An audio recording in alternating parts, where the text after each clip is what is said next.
തിരുവനന്തപുരത്ത് ലഹരി മാഫിയുടെ ആക്രമണത്തിൽ യുവാവിന് വെട്ടേറ്റു. മംഗലപുരം സ്വദേശി നൌഫലിനാണ് വെട്ടിട്ടത്. കൈക്കും കാലിനും ഗുരുതരമായി പരിക്കേറ്റ നൌഫലിനെ വെഞ്ഞാറമൂട്ടിലെ ആശുപത്രിയിൽ പ്രവേശിപ്പിച്ചു. MG പ്രതീഷ് ഉണ്ട് വിവരങ്ങളുമായി ഇപ്പോൾ തിരുവനന്തപുരത്ത് നിന്ന്. പ്രതീഷ്, എന്തൊക്കെയാണ് വിശദാംശങ്ങൾ? ഉന്മേഷ, മംഗലപുരം കബറടി റോഡിൽ വെച്ചാണ് ഇത്തരത്തിൽ ആക്രമണം നടത്തുന്നത്. ലഹരി മാഫിയയുടെ ആക്രമണം ഉണ്ടായി എന്നതാണ് പ്രാഥമികമായും ലഭിക്കുന്ന വിവരം. ഈ കബറടി റോഡിൽ ബൈക്കിലെത്തിയ രണ്ടംഗ MG പ്രതീഷാണ് വിവരങ്ങൾ നൽകിയത്. ചെറിയൊരു സാങ്കേതിക തകരാറുണ്ട്. ലഹരി മാഫിയുടെ ആക്രമണമാണ് തിരുവനന്തപുരത്തുണ്ടായത്. പ്രതീഷ്, തുടർന്നോളൂ.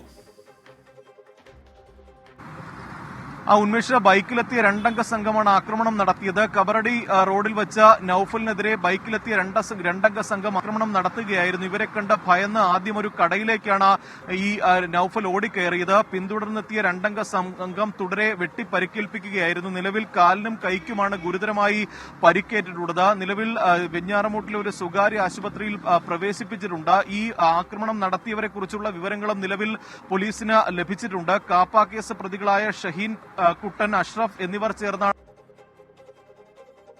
MG പ്രതീഷാണ് വിവരങ്ങൾ നൽകിയത്. മംഗലപുരത്താണ് ഇത്തരത്തിൽ ലഹരി മാഫിയുടെ ആക്രമണം ഉണ്ടായത്.